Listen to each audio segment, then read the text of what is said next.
UNICEF bersurah sekolah ni, dan hasil kerjasama kita dengan IHH, NGO yang terbesar di Turki.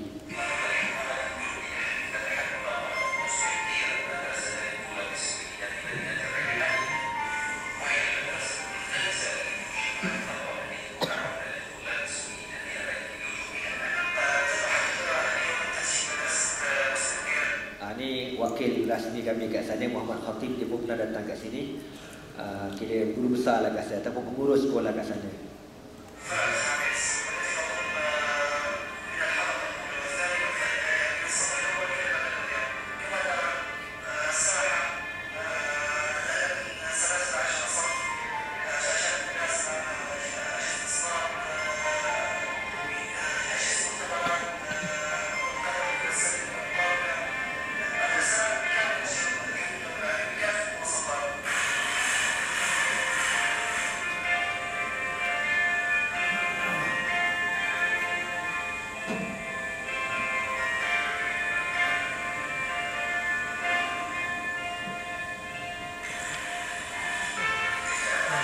Okey, itu sekolah yang kami dapatlah kat sana, alhamdulillah ya.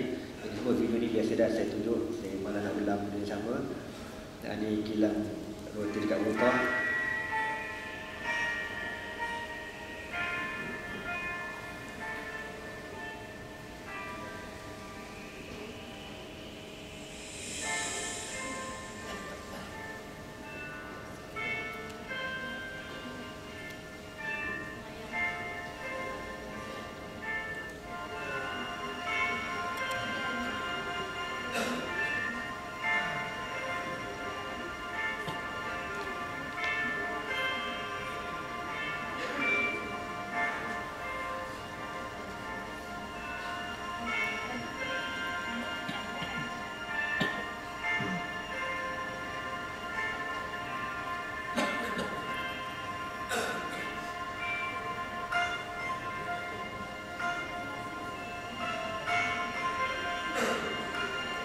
Okey tuan-tuan, jadi itulah sebagai sedikit perkongsian kita pada petang ni.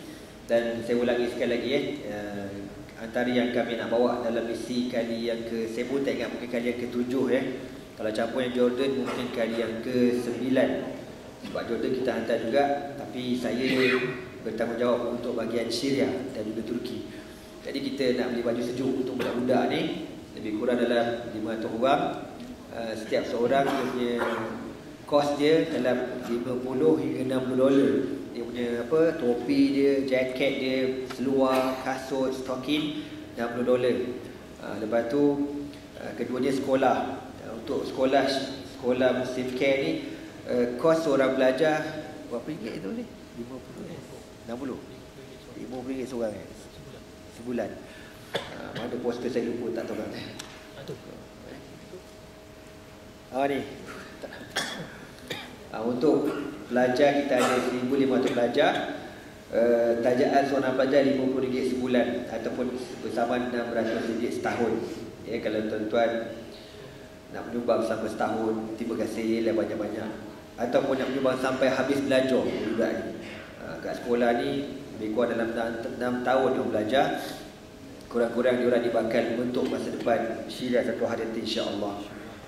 Itu untuk sekolah. Dan yang ketiga untuk Utah, kawan yang saya duduk kat sana. Saya katakan tadilah tempat Tuan teruk, kena kepung dan sebagainya. Kalau tuan-tuan dengar suara dia, kalau dia hantar mesej suara, saya kena dengar suara dia tuan-tuan, saya akan nangis seorang lah. Dia suara dia tu macam suara dalam kebulu, sakit, sejuk. Macam mana suara tu tuan-tuan? Susah nak cakap. Dia tuan-tuan dengar, tuan-tuan tahulah macam mana. Okeylah.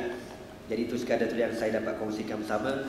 Dan saya harap tuan-tuan teruslah bantu umat Islam di Syria ini. Dengan harapan apa yang kita beri bantuan ini, Allah akan mudahkan segala urusan kita di dunia dan terutamanya di hari akhirat, insya-Allah. Sekian dulu aku qauli hadza wa astaghfirullah li wa lakum. Wassalamualaikum warahmatullahi taala wabarakatuh.